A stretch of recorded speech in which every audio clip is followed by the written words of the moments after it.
Hey, what's going on, everybody? A Way Out Devotional. I'm back in it again, the life of David, going through this series. If you're just now checking this out, go to Spotify, A Way Out Ministry, and I have devotionals, podcasts, and sermons on there, and I'm doing this whole series throughout the life of David. And so I'm in 1 Samuel chapter 20. If you've been listening and following along, we just talked about how David is now on the run from Saul, and we talked about Psalms 59, and then for the next 15 years, David is going to be on the run before he becomes king. But I want to title this one right here, True Loyalty.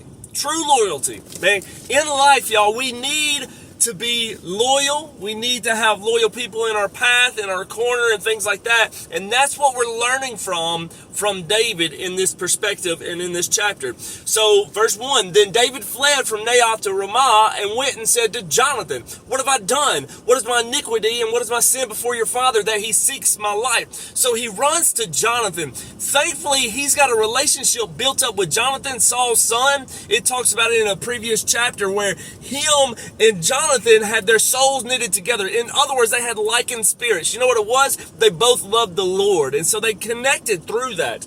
And so he goes through it and he's talking to Johnathan about like, hey, why's your dad after this? And Johnathan says he's going to help him. Do whatever you can to try to help him. Matter of fact, verse 4 says this, Tell me what I can do to help you. This is what Johnathan says to David. He says, listen, David came to Johnathan, his friend, with a concern, with an issue, with some heaviness that was carrying him. And a true friend, a true loyal friend like Johnathan did to David, he said this, tell me what I can do to help you. Like, I want to help you. I don't want to criticize you.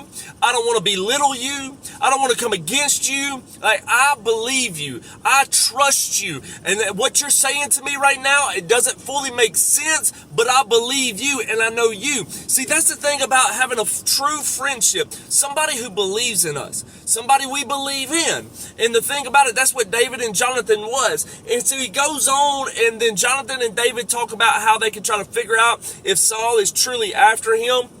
And then he goes in, verse 8, David says this to Johnathan, and it's so key. He says this, he says, show me this loyalty as my sworn friend.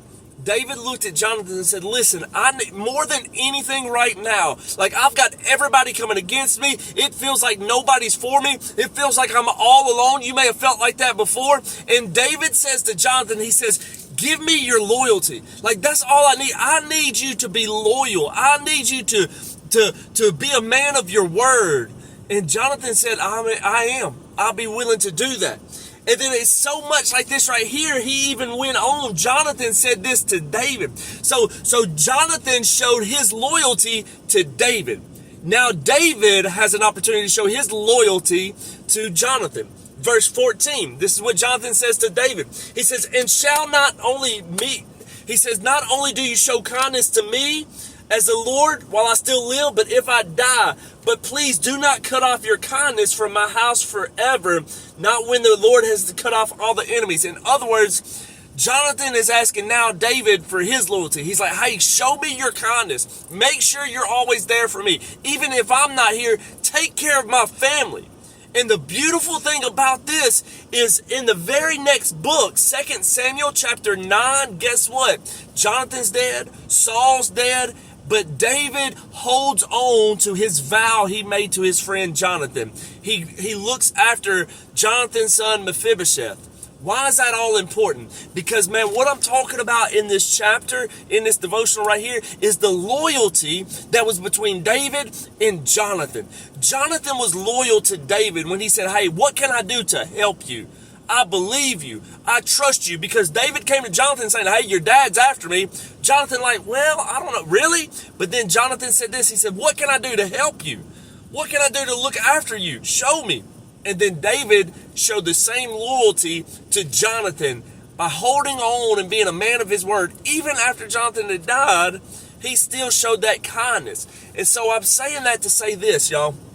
In this life, in difficulties, in uncertain circumstance, whatever the case may be, we need loyal friendships. We need those around us. And so I'm going to give a couple of scriptures. Proverbs 18:24. A man who has friends must himself be friendly, but there's a friend who sticks closer than a brother. You know, that's Jesus Christ, but at the same time, we have friends in our life that stick closer to us than others. John 15:13, this is friendship right here. Greater love has no one than this, than to lay down one's life for his friends. Are you willing to lay down? Are you willing to put others above you? Are you willing to look out for the needs of your friend? Proverbs 17:17. A friend loves at all times, and a brother is born for adversity. Proverbs 27:17. As iron sharpens iron, so a man sharpens the countenance of another friend. So in other words, man, that's what true friendship does. It sharpens one another. I'm telling you this right here, man. You need a true friend in your life. First Corinthians 15:33 says this: bad company corrupts good character. Come on now, don't just hang out with just anybody. Make sure you got somebody in your corner that is good for you and you good for them. Proverbs 27:9. The heartfelt counsel of a friend is as sweet as perfume and incense. What does he mean right there? Man, having a true friend that you can confide in, having a true friend that you can talk to, having a true friend that looks after you and you look after them. Now that is better than sweet perfume. You know, he's talking about, man, it does something to your soul. And so now I want to end on this part right here. So you're like, okay, Chris, we need to have friends. But if you're anything like me, sometimes I don't feel like I've got that close friend. Don't lose heart. Don't lose hope, because that's what the enemy wants you to do. The enemy wants you to isolate. The enemy wants you to think you ain't got no friends. Nobody's for you. Everybody's against you. And you're waiting on somebody to show you that loyalty to you.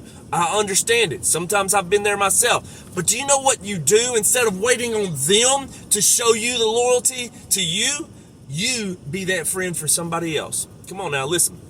You want a true friendship like David and Johnathan had, that had true loyalty, that they were willing to help each other out no matter what, and they were men of their words for each other? You want a friendship like that? Well, stop waiting on it and become that. That's the fact of the matter. I'll end with this last verse right here. Luke 6:31.